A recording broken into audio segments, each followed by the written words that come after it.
Басқа жаңалық. Юань патшалығында қыпшақ батырларының рөлі қандай болды? Дәл осы тақырыпта Дешті қыпшақ ғылыми зерттеу орталығы мен Мемлекет тарихи институты бірлесіп дөңгелек үстел өткізді.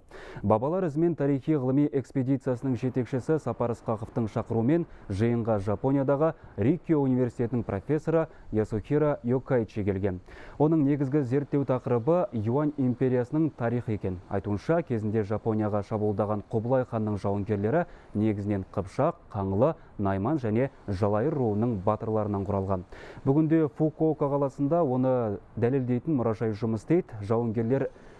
Жауынгерлерінің әскери киімдері, дулығалары, қару-жарақтары толықтай түркі және Дешті қыпшақтікі дейді мәртебелі қонақ.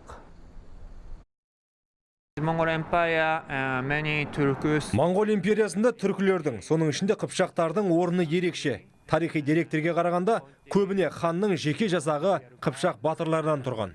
Юань патшасы Құбылай Жапонияға шабуылдағанда жауынгерлерінің арасында түркілерден шыққан қолбасшылар болған. Соғыстан кейін олардың кейбірі еліне қайтса, кейбірі сол жерде қалып жергілікті халықпен біте қайнасып кетті.